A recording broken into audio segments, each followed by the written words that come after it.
Bonjour et bienvenue à tous et à toutes sur ma chaîne Union Body and Mind. Aujourd'hui, je suis super heureuse de vous retrouver en compagnie de Aïcha Siebert. Bonjour Aïcha. Bonjour. Aïcha qui est donc là ici pour nous partager un petit peu sur des sujets tels que le Tao, le féminin sacré, la sexualité. On va discuter sur tous ces sujets qui attisent ma curiosité, j'avoue, depuis pas mal de temps, qui sont très complémentaires avec les approches que je pratique au quotidien, que ce soit la méthode Wim Hof, mais aussi le yoga yin que je pratique et que j'enseigne depuis un petit moment. Et donc, c'est vraiment sur ce chemin-là, sur cette voie-là que je voulais aller avec toi, enfin explorer plus en détail. Donc, Aïcha, c'est vraiment un pur plaisir de pouvoir t'interviewer aujourd'hui. Hein. Merci encore d'avoir répondu présent. Alors, est-ce que tu pourrais commencer par d'abord te présenter, expliquer un petit peu qui tu es, quelles sont tes pratiques et voilà un petit peu ton parcours dans les grandes lignes. Ah oui, d'accord. Bon, c'est une longue histoire. Voilà, ben, je suis d'origine des États-Unis à la base. Je suis née là-bas. Après, quand j'étais petite, on est allé habiter au Japon, en fait, à cause du travail de mon père. Enfin, il était commercial et ma mère était journaliste, donc voilà, photographe. Donc, leur travail, enfin, surtout, nous emmenait là-bas avec toute la famille. Et c'était vraiment voilà, une grande expérience qui m'a ouvert les yeux sur surtout la culture japonaise, le bouddhisme notamment, et les arts martiaux. Notamment, enfin, donc, et la danse aussi. Hein, donc, voilà, c'était déjà, donc toute petite, j'avais eu la chance d'être voilà, dans cette bain-là, d'avoir tombé dans le chaudron. Et puis, donc, je suis arrivée aux États-Unis. Mes mères voisines, enfin, mes mères copines, qui étaient ma voisine, pardon, qui avait habité à côté de chez moi, étaient indiennes. Donc, ils m'ont tout de suite adoptée chez eux. Et j'étais baignée, donc je partais de cette culture bouddhiste un peu stoïque, un peu voilà, très épurée. Et plouf, j'ai tombé dans le chaudron de l'hindouisme, de l'Inde, enfin, et la danse, la mythologie, les histoires, enfin, voilà, la spiritualité indienne qui est très, très riche et très baroque, et voilà, très fantasiste d'une côté, mais aussi voilà, qui amène aussi une vraie source de savoir et de sagesse. Donc, j'étais un peu élevée entre ces deux polarités. Et donc, voilà, en arrivant aux États-Unis, bah voilà, je me suis sentie un peu, bon, c'est quoi ce pays, quoi? C'est un peu bizarre, parce que les gens, ils ont complètement un autre système de valeurs. Mais bon, je me suis mis. Et donc, pendant longtemps, j'ai cherché, en pratiquant toujours les arts martiaux japonaises, la danse indienne, enfin, toute la sagesse des deux pays. J'ai fait beaucoup d'études aussi, de recherches. Et ça m'a passionnée déjà toute petite.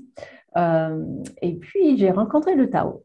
Donc ça, c'était extraordinaire pour moi quand j'ai vu les pratiques de Maître Mantacha notamment. Enfin, hein, je le découvrais lors de ses stages quand il venait à Paris régulièrement. Euh, et donc, après, je suis allée à Tao Garden en Thaïlande, hein, près de Chiang Mai, dans le nord de la Thaïlande, pour approfondir. Et là, j'ai passé voilà, une bonne vingtaine d'années à vraiment creuser, creuser cette connexion entre le corps, l'esprit, l'énergie, enfin, enfin, toutes ces dimensions de nous et comment ça se passe vraiment dans le corps, comment est-ce qu'on peut vraiment éveiller notre conscience à travers le corps. Donc ça, Voilà. c'était aussi Donc, là ta pratique personnelle finalement que tu as explorée. oui, oui, voilà. Et donc, c'est une synthèse un peu, en quelque sorte entre ces trois voies, quelque part. Mais c'est vrai que c'est surtout par le Tao. Ça a mis vraiment un chaudron dans lequel ben, je pouvais rassembler les autres ingrédients de tout ce que j'avais expérimenté par avant et vraiment recentrer et réunifier beaucoup de choses. Donc, je me suis consacrée vraiment, enfin, avec mon école que j'ai créée entre-temps, l'école Tao de la Vitalité, où c'est vraiment pour enseigner et transmettre voilà, cette expérience que j'ai eue. Voilà, et que j'ai tout le temps, parce qu'en fait, c'est jamais fini, c'est jamais acquis. Et on est toujours en nouvelle recherche à chaque instant. Ouais. Et qu'est-ce que le Tao finalement? Parce que c'est assez large. Tout le monde a un petit peu peut-être sa définition personnelle du Tao. Quelle est ta vision, toi, du Tao? Ah oui, bah c'est très très large. Déjà, le mot, on lui-même dit la voie, hein, le chemin. Euh, C'est-à-dire, enfin, dans ma compréhension, c'est le chemin du retour à son être véritable. Enfin, c'est un retour à la source, un retour à quelque chose qui est naturel, en fait, qui est déjà inné à l'intérieur de nous et que, voilà, il y a plein de couches de l'oignon à travers laquelle on peut traverser pour arriver un petit peu à cette noyau éternel. Donc, voilà, pour moi, c'est tout un art, quoi. Mm. C'est aller en profondeur en soi et vraiment se reconnecter donc à la source, comme tu dis. Et quand on se reconnecte à la source, on est relié avec tout ce qui nous entoure. Qu'est-ce qui se passe? On rayonne, Oui, ben oui, bien sûr. Enfin, on se connecte parce que oui, c'est en Occident on a cette idée de l'ego en quelque sorte, enfin, que d'aller à l'intérieur, ben forcément on s'enferme. Mais non, c'est pas du tout ça parce que plus on va dedans, ben wow, plus ça s'ouvre vers l'univers, enfin, vers le cosmos, vers notre existence, on va dire universelle quelque part. Hein, donc, c'est plus on s'ouvre à soi, plus on s'ouvre aux autres aussi. Enfin, tous les gens autour de nous, le lien, le monde. Hein. Et donc, toutes les couches de enfin, nos perceptions, on peut dire, les dimensions subtiles que nous avons en tant qu'être humain. Donc oui, bien sûr, hein, il y a cet alignement, il y a cet ancrage, en fait, de plus en plus dans notre profondeur, dans notre véritable essence. Hein, et la capacité de le conscientiser surtout. Hein, parce que c'est un processus fondamentalement non mental. Hein, on est tellement dans le corps, on est dans l'intelligence du corps, l'intelligence de la conscience du corps presque. Tu vois, enfin, c'est vraiment, enfin, on appelle ça le jing, hein, c'est l'énergie corporelle. Hein, c'est l'énergie de notre substance qui a une conscience en elle-même. Hein, donc quand on va contacter cette conscience, waouh, ça éveille euh, une comment dire, une fuel en quelque sorte. Enfin, ça nourrit une nourriture pour éveiller le cœur aussi, enfin, tout notre aspect plus affectif, émotionnel, et puis éveiller surtout aussi l'esprit, enfin, notre dimension plus subtile. Donc, ces trois niveaux de notre être se réunifient dans la matière. Et c'est pas notre matière, enfin, c'est la matière voilà, qu'on incarne pour éveiller notre conscience pendant cette vie. Donc, cette substance de notre corps, ben, c'est quelque chose qu'on cherche déjà à conscientiser au maximum et puis surtout à raffiner petit à petit pour que, en fait, ça devienne le réceptacle dans lequel on incarne et voilà, on accueille pleinement les énergies subtiles et la conscience subtile. Et donc, les deux, c'est ça vraiment, c'est un travail d'alchimie. Et ça se fait dans le corps. Et donc, du coup, voilà, il y a vraiment un alignement et un centrage et une reconnexion profonde à, à la terre, bien sûr, le ciel, enfin, c'est deux polarités de l'existence, hein, mais surtout notre place dans le monde, qui on est vraiment, pourquoi on est sur Terre, qu'est-ce qu'on fout là. Voilà. Donc toi, tu considères qu'il faut vraiment passer par le corps, par des activités presque, enfin des activités physiques. Tu pratiques le tai chi aussi, donc c'est des arts martiaux, c'est assez physique. Tu considères qu'il faut vraiment passer par le corps pour avoir un éveil spirituel. Parce que je sais que il y a pas mal Mm. de personnes qui sont dans la spiritualité, qui sont plutôt dans le mental, dans la réflexion, les philosophes, Oui. on va dire, et qui finalement n'incarnent pas beaucoup dans la matière. Quelle est ta vision là-dessus? Enfin, quelle est ton opinion là-dessus? Mm. Oui, mais dans le Tao et dans le bouddhisme, on va dire, ancestral, ce qu'on cherche, c'est le chemin de milieu. Hein, c'est le chemin qui réunifie les deux en un. Hein. L'unité du un, c'est cette capacité de, oui, travail, bien sûr, l'esprit, la philosophie, la subtilité, le mental, hein, mais s'il reste déconnecté de notre incarnation, il ne peut pas vraiment servir à grand-chose. En tout cas, dans l'action, dans notre santé, dans notre conscience de qui on est. Hein. Donc, on descend cette conscience subtile dans la matière. Ça, c'est déjà une chose qui est importante. Et en même temps, de l'autre, enfin, tu vois, il y a quelque chose qui descend, mais il y a aussi quelque chose qui remonte. Hein, la matière de notre corps, à force de le travailler, de le jubiler, de l'accueillir pleinement, de le conscientiser, en fait. il s'élève. Et donc, les deux se rejoignent au centre, au milieu. Et donc, on a la conscience et le corps qui devient un. Et quand la conscience et le corps sont divisés, à ce moment-là, l'énergie circule moins bien, je suppose. Ouais, c'est sûr. Eh ben, on peut dire, c'est ça, c'est vraiment la base de tous les symptômes de souffrance quelconque, que ce soit psychique, la maladie, tous nos problèmes viennent tout simplement de cette séparation.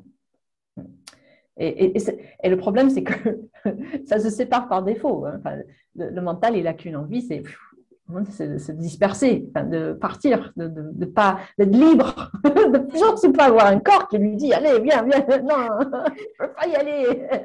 Et le corps, il n'a qu'une envie, c'est fou, d'être tranquille, de suivre son rythme, tu vois. Enfin, voilà, on lui laisse peinard, quoi, tu vois, et on n'a pas à réfléchir. Enfin, on va juste là, on va sentir, on vit, on est bien, tout, tu vois.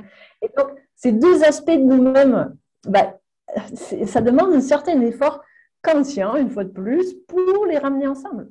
Hein, mais quand on arrive à le faire, waouh, qu'est-ce que ça donne des fruits extraordinaires. Parce que là, waouh, tu vois, là, du coup, le corps, hein, c'est ce qu'on dit, le yin accueille le yang. Le corps accueille l'esprit.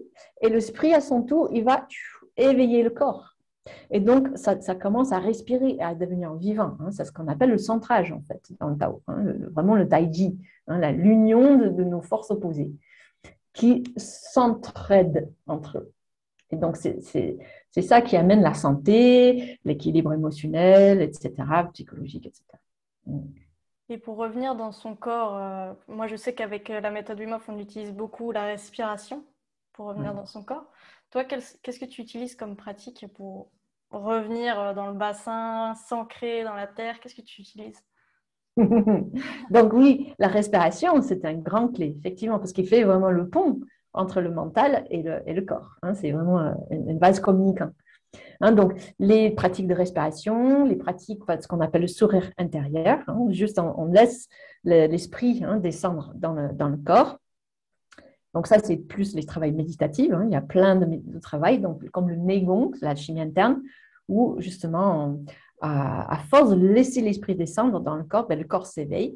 Là, on pose notre attention, éveille l'énergie. Et donc là, on va pouvoir travailler avec l'énergie, connecter avec les différents points de contact dans l'orbite cosmique, par exemple, hein, dans chacune de nos organes, les poumons, le cœur, foie, rein, hein, les 5 organes principaux selon les 5 éléments. Hein, donc, on va laisser bouger l'énergie à l'intérieur de nous consciemment pour équilibrer les émotions, etc., hein, tout ce qu'on retrouve dedans.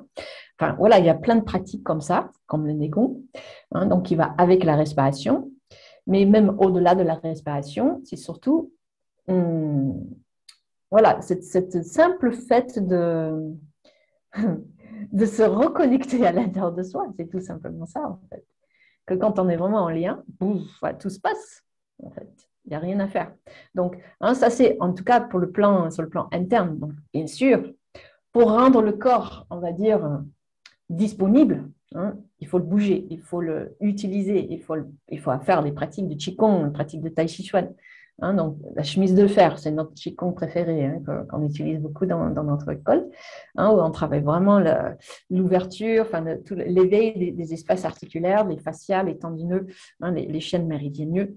Et donc, comment vraiment rentrer dans la force interne du corps, sans force, sans les muscles. Voilà. Donc ça aussi, c'est une pratique très importante parce qu'on contacte une puissance interne sans force musculaire. Donc, ça veut dire que le chi, il peut vraiment circuler pleinement. Et donc, on atteint un certain état de lâcher prise tout en éveillant et en travaillant le renforcement de notre corps. Donc là, on est vraiment dans la complémentarité yin-yang, quoi. Il n'y a plus... Oui. D'accord. Oui. Et tu penses qu'on a plutôt besoin de yin dans nos sociétés ou plutôt de... Enfin, je veux dire, qu'est-ce qui manque le plus? Plutôt le yin ou plutôt le yang aujourd'hui, au jour d'aujourd'hui? Oui. Déjà, il faudrait définir pour que tout le monde comprenne qu'est-ce que c'est le yin et le yang. Ah oui. Enfin, parce que chacun a sa définition aussi. Donc, si on dit que, enfin, voilà, vu de notre discussion, notre yin, ça va être le corps. Tout simple. Hein, c'est la matière, le yin. Hein, c'est l'énergie dans son état le plus dense, hein, le plus matière. Et le yang, ça va être le immatériel. C'est l'énergie sous sa forme le plus subtile. Donc, c'est plus en lien avec le mental, la pensée, nos émotions, enfin, tout ce qui est invisible, tout ce qu'on ne peut pas toucher. Hein. Nos pensées, on ne peut pas les toucher physiquement. Okay, donc, on peut, juste pour définir ces deux phases, donc, c'est sûr que vu cette définition, ben, la réponse est simple. notre société, elle est basée plus sur la sagesse de notre corps, ou elle est plus basée sur le moulinex de notre mental. Hein? Ouais, donc, c'est un peu vite vu. Ouais, donc, hein, pour faire, c'est un peu le garde-fou hein, pour notre mental, que hein, si on arrive à bien descendre dans le corps, la, ça garde le mental, tu vois, ça le canalise.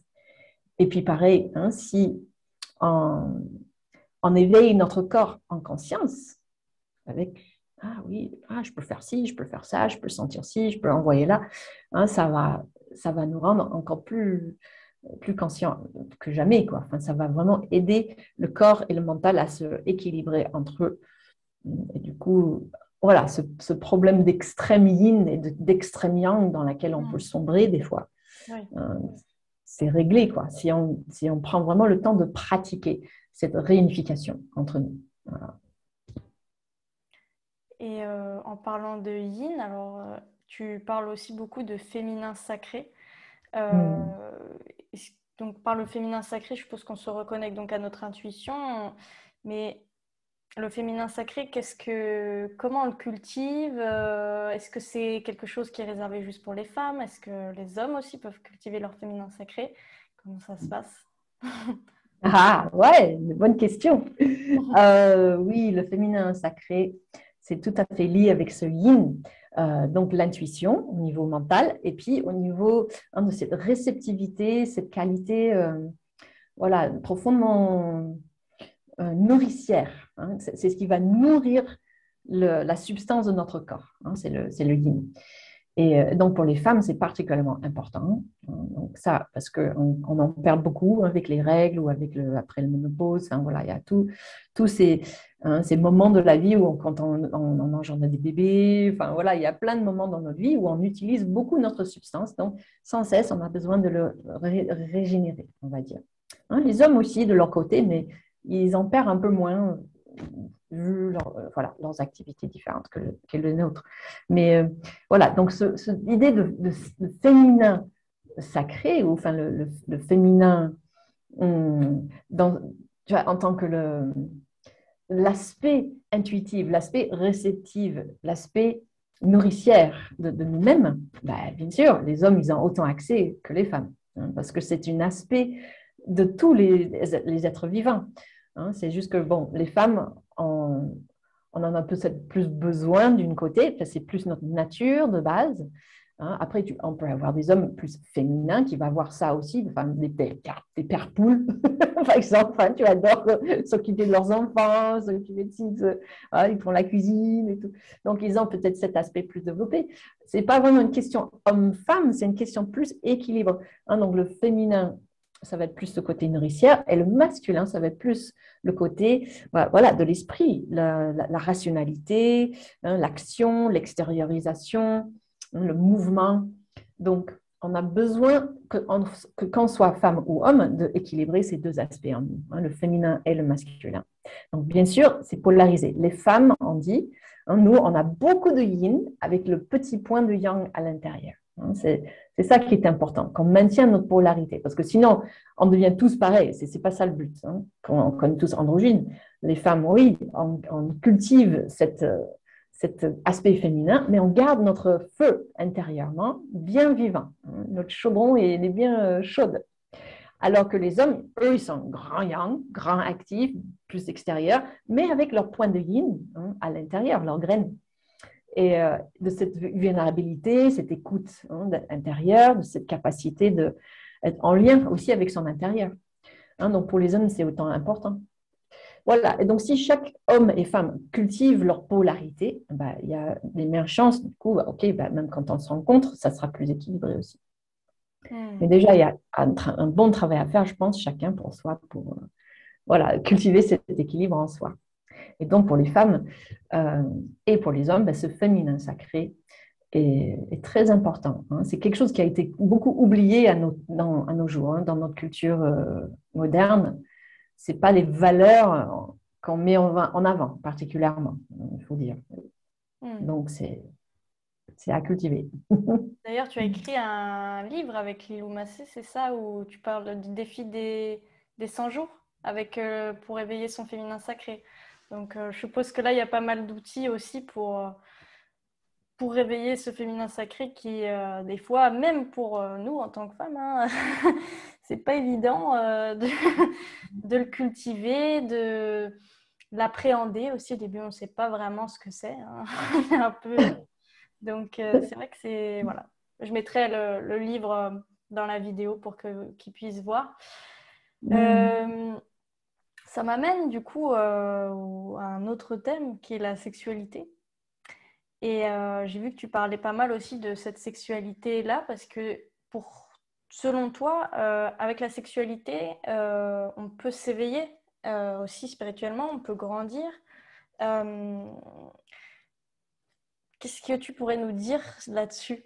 En fait, je te laisse dire ce que tu as envie.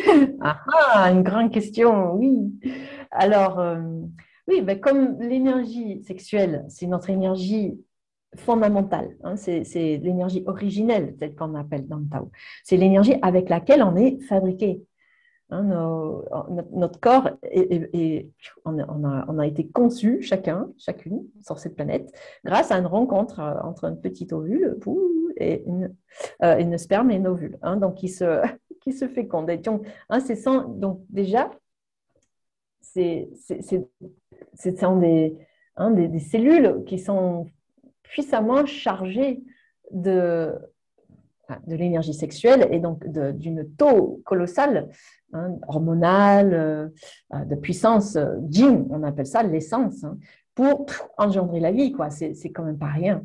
Donc, on vient déjà de cette énergie sexuelle, on est fabriqué de l'énergie sexuelle, et donc c'est grâce à notre réserve d'énergie sexuelle que nous avons reçue, du coup, qu'on puisse aussi à notre tour régénérer la vie, que c'est quand même l'énergie quelque part, donc la plus réparatrice, la plus guérisseuse, et l'énergie qui nous relie le plus à nos origines.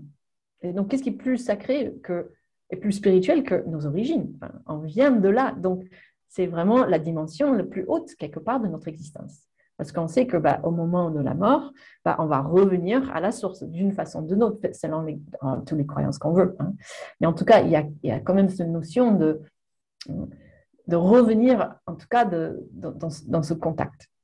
Donc, quand on va cultiver maintenant cette énergie sexuelle, on va le éveiller exprès en conscience, par exemple, grâce aux pratiques de la chimie interne, de Neigong, et en conscience, on éveille une fréquence particulière, hein, qu'on appelle le élixir de jouvence ou l'élixir orgasmique.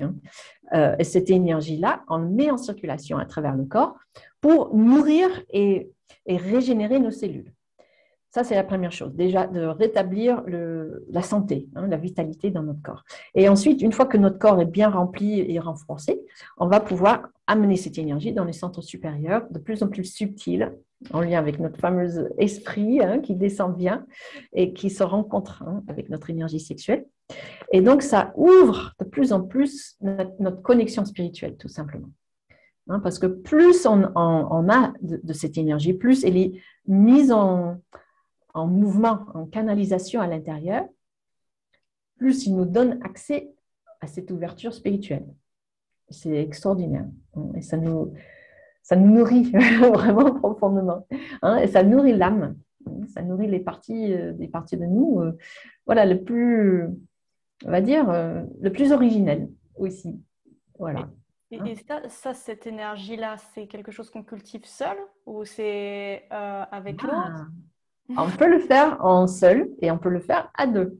Hein, donc, idéalement, on cultive chacun pour soi. Hein, les femmes pour elles, hein, et l'homme pour lui. Et puis après, quand on est en couple, que ce soit homme-femme, femme-homme, homme-homme, voilà, ça se démultiplie, forcément. Voilà, donc c'est comme deux aimants, hein. On se cultive comme un aimant et on peut déjà cultiver nos propres couples intérieurs, déjà tout seul, hein, parce que là, c'est la voie plus qui a été cultivée par les moines et les nonnes taoïstes pour vraiment atteindre un chemin d'éveil, hein. Après, hein, dans la vie quotidienne, on peut, si chacun cultive son propre énergie sexuelle et quand on se met à deux en couple, enfin, ça fait que démultiplier les possibilités, hein. Et donc, c'est un très, très beau chemin aussi à faire à deux. Il y a même certaines pratiques qu'on ne peut faire qu'à deux, évidemment. Voilà. Et cultiver cette énergie-là seule, je suppose que c'est donc revenir à l'intérieur, comme on disait au départ, apprendre à peut-être se connaître, voir comment ça se passe. Toi, tu utilises beaucoup l'œuvre de jade. Qu'est-ce que tu utilises d'autre comme pratique Parce que c'est vrai que c'est en pratique que j'aime bien savoir comment ça se passe en fait. Oui, la première chose déjà, c'est le sourire intérieur. Ça, c'est pour réunifier déjà, hein, les trois niveaux de notre être. Ensuite, hein, il y a l'éveil de ce qu'on appelle les 9 fleurs, hein. Donc, les fleurs, c'est-à-dire, c'est tout le lien entre les glandes hormonales du cerveau, les glandes hormonales de la poitrine, hein, tous les points, hein, les glandes hormonales au niveau hein, enfin voilà, bien sûr, enfin, le pancréas, tout ça, mais c'est surtout hein, les glandes sexuelles et les surrénales, hein, les reins. Donc, on va relier tout le lien déjà entre toutes les glandes pour rehausser déjà le taux hormonal et donc le taux de Jing dans le corps. Déjà, ça va équilibrer énormément de choses. Ensuite, hein, donc ça va générer une forme d'élixir, hein, déjà l'élixir de jouvence sur laquelle on va revenir, mais donc la respiration ovarienne, hein, ça aussi, ça en fait partie. C'est une des pratiques clés hein, pour rentrer vraiment en contact avec les ovaires, la puissance créatrice hein, de nos ovaires et de savoir extraire grâce. Donc, c'est la respiration combinée avec la méditation, combinée avec des mouvements internes, hein, donc avec l'orbite microcosmique. Donc, on met cette énergie-là dans la circulation de nos circuits, de nos méridiens principaux pour le raffiner. Et on combine avec le massage des seins hein, pour créer vraiment une élixir nourricière et équilibrante. Et ensuite, on va éveiller l'intérieur du chaudron, de ce qu'on appelle le palais de jade. Donc, c'est vraiment l'espace de tout notre appareil sexuel féminin, enfin, hein, notre espace sacré. Donc, là, avec l'œuf de jade, oui, on va rentrer dans le vagin et utiliser l'œuf pour éveiller déjà les muscles, bien sûr, éveiller plus de sensations, plus de conscience de, OK, voilà, qu'est-ce qui est où, comment, enfin, comment je fais pour mobiliser l'œuf, pour bouger par ici, bouger par là. Voilà, ça, c'est une chose de base. Ensuite, on commence à travailler en résistance. Hein, avec une file attachée sur l'œuf, on va tirer sur la file pour nous aider à mieux sentir, OK, voilà, comment je vais retenir l'œuf à l'intérieur et voilà, générer davantage d'énergie. Et ensuite, on tonifie hein, davantage l'intérieur du bassin grâce à ce processus. Et donc, une fois de plus, il y a plein de choses à faire par rapport à ça. Enfin, ça va très, très loin, en fait, comme pratique. Et après, on peut même aussi, dans les niveaux plus avancés, on attache un poids sur l'œuf et on va le balancer. Enfin, on va faire plein de choses avec pour, on va dire, stimuler encore plus d'énergie et renforcer davantage notre force interne du dantian. C'est notre centre vital, hein, le dantian, dans lequel toute notre énergie est concentrée. D'accord. Voilà. Et donc, ça, c'est la base. Et puis après, voilà, bien sûr, toujours en lien avec cette circulation pour générer voilà, l'énergie physique, l'énergie émotionnelle, l'énergie spirituelle. Voilà. Et donc, les trois communiquent sans cesse entre eux. Et je suppose que c'est une bonne façon aussi de se libérer de certains blocages, de certaines peurs qu'on peut avoir. Oui, ah oui, une sacrée transformation émotionnelle qui se fait. Forcément, toute notre conscience émotionnelle, elle est dans le corps, elle est dans nos tissus, elle est dans les membranes, les fascias, enfin voilà, les organes, les glandes. Donc, dès qu'on commence à rentrer à l'intérieur, avec toute cette bienveillance hein, sur l'intérieur, la respiration, hein, on va éveiller toutes ces vieilles mémoires et donc petit à petit, ça va se nettoyer. Et voilà, et ça se transmute, ça se recycle et ça se remplace par de plus en plus d'énergie vitale. D'accord. Et par exemple, les personnes qui font vœu de chasteté, on va dire, ou qui font abstinence, est-ce qu'ils passent à côté de quelque chose du coup Alors, oui, c'est une bonne question. Tout dépend comment on le fait, moi je dirais. Hein, donc, c'est sûr que, euh, voilà, c'est pour ça que les moines et les nonnes taoïstes, bah, ils pratiquent tout ça, euh, parce que le but, quand on fait vœu de chastité, tout ça, enfin, quand on veut, en général, c'est pour pouvoir se dévouer totalement à une vie spirituelle. Parce qu'on Mm. cherche à ce que, bah, que notre énergie sexuelle, corporelle, se transmute en énergie spirituelle. Donc, oui, peut-être chez certains, ça peut se faire spontanément parce qu'ils sont prêts pour ça. Hein, mais pour les plupart des gens, je pense que c'est un travail. Hein, c'est pas juste Mm. comme ça. Tu vois, ça demande quand même une certaine conscience. Donc, je pense que soit, oui, pour des personnes voilà, que ça intéresse en tout cas, ça peut que être bénéfique pour eux d'apprendre ces pratiques. Hein. C'est sûr que Maître Mantaïcha, il enseigne énormément aux personnes religieuses, hein, du monde entier, parce qu'ils sont là, mais comment on fait? Tu vois, dans tous les écrits, c'est écrit, bah, il faut qu'on transmute notre énergie, mais comment on fait? Et donc, il y a quand même un savoir-faire très précis, très méthodique. Et si on le sait, bah, ça facilite beaucoup la vie, sur tous les plans. Donc, si on ne le sait pas, on peut ramer longtemps. Hein. Mm. Bon. Après, voilà, c'est un choix personnel, bien sûr. Enfin, il faut Ouais, ouais, sentir si ça nous appelle ou pas. c'est sûr. Et à côté de ça, il y a certaines personnes qui recherchent justement à travers la sexualité de faire des sorties de corps ou des montées de Kundalini. Enfin, j'ai déjà entendu ces termes-là. Est-ce que finalement s'échapper de son corps, c'est un bon signe ou il faut mieux être aligné, ressentir pleinement, être dans son corps, redescendre dans le bassin? Les deux, hein, il faut les deux. Les deux. Donc oui, c'est sûr que dans les pratiques avancées, on sort consciemment de notre corps. Hein, ça, c'est l'objectif. Parce que quand tu sors du corps, bah, c'est là où tu as accès à beaucoup d'informations cosmiques. Mais dans le Tao, wow, on ramène tout ça en conscience pour justement nourrir tous les chakras corporels, hein, et revenir toujours dans le Dantian, dans notre centre vital. Hein. Ça, c'est incontournable. Quoi qu'on fasse, on revient toujours dans notre Dantian. Hein, voilà, pour vraiment cultiver, renforcer notre centrage, notre ancrage. Parce que on est incarné pour une bonne raison, donc c'est quand même pour mettre en valeur notre incarnation, tout ça. Hein, mais effectivement, le fait de monter trop vite la Kundalini, d'avoir ça comme seul objectif, en tout cas dans le Tao, c'est pas du tout vu comme quelque chose de constructif. Oui. C'est parce que c'est pour ça que ce qui monte descend sans cesse. Hein. Quand on regarde vraiment la nature, tout est en cycle, tout est en orbite, tout est en circulation. Il y a jamais quelque chose qui part juste dans un sens et ciao, quoi. Tu vois, ça, c'est pas naturel. Mm. Hein, sinon, on se disperse et on se désincarne et la vie s'arrête, en fait. Donc, OK, il peut y avoir des moments, au moment de la mort, par exemple, ou des moments, bien sûr, qu'on veut voyager en pleine conscience dans les plans astral, cosmique, causal, enfin, tout ça, mais on sait qu'on revient. Hein.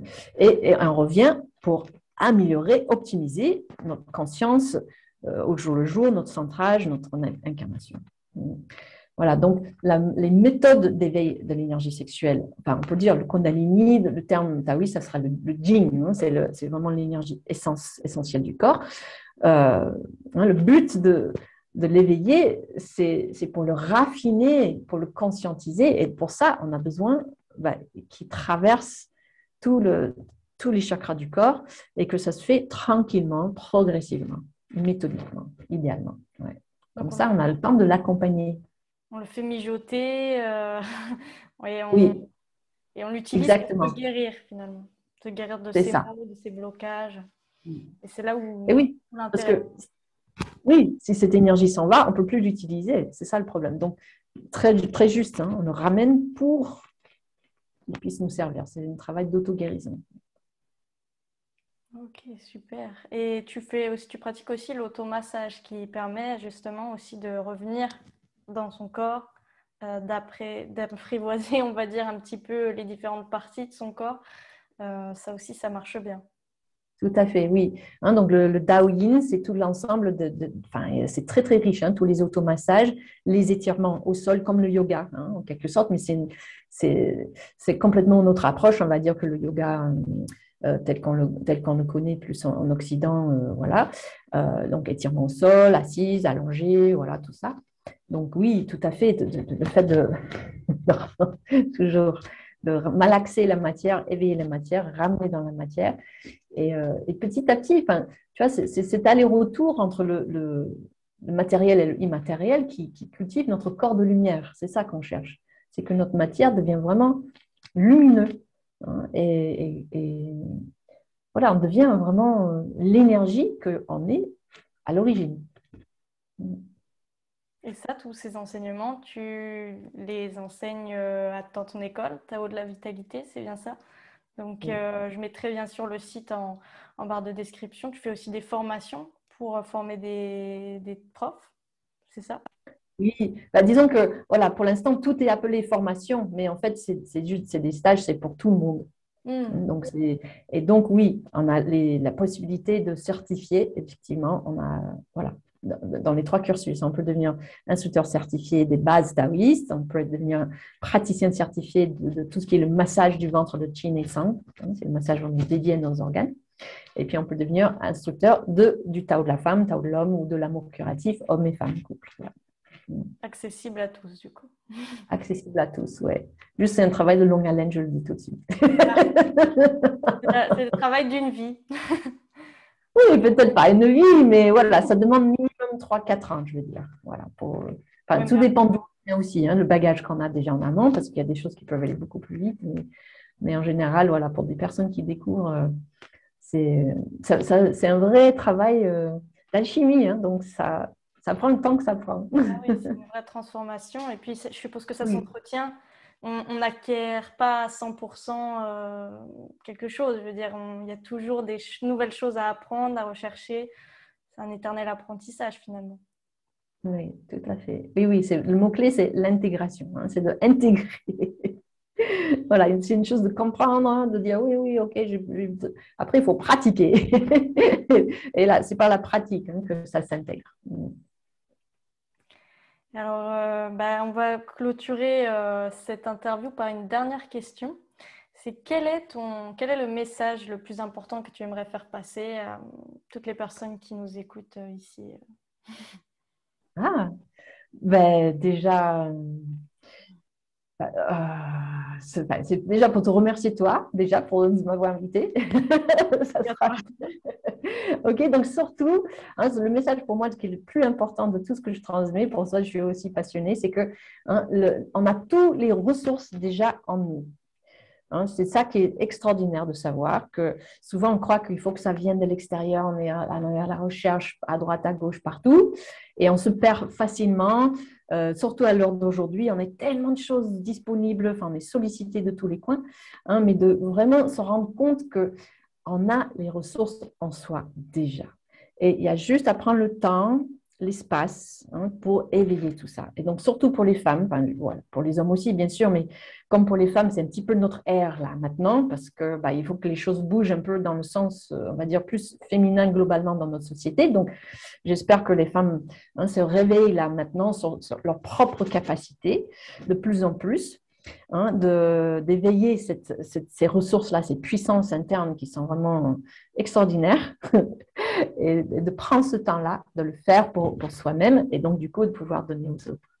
Et donc, c'est comme ça, toute la planète, enfin, c'est vraiment un travail planétaire là, qui a à faire très, très urgemment hein, pour que tout rehausse le taux vibratoire et qu'on retrouve un certain rééquilibre là. Hein, parce que là, on est en train de partir trop, trop, trop dans une extrême. Donc, voilà, il est vraiment temps de faire le contrepoids. Et c'est que nous, les femmes, je dirais, ou les hommes qui ont développé leur féminin de façon concrète à l'intérieur d'eux, qu'on va pouvoir retrouver de la sagesse dans notre culture, sur le planète, dans la Terre entière, là, maintenant. Ah, super. Ça donne envie. Ouais, ok, bon, tant mieux. Mission accomplie. Non, c'est important, ouais. Mais mille merci Aïcha en tout cas d'avoir pu partager ce moment avec toi. C'était vraiment super. J'adore parce que tu es vraiment animée par ce que tu racontes. Tu as un sourire jusque-là, ça donne envie de rigoler avec toi. Merci pour ta présence. Voilà, je mettrai toutes les informations de ton école, de tes réseaux, juste dans la barre de description. Et puis, nous, je vous dis à très bientôt pour une toute nouvelle vidéo. Merci beaucoup. Merci. Merci.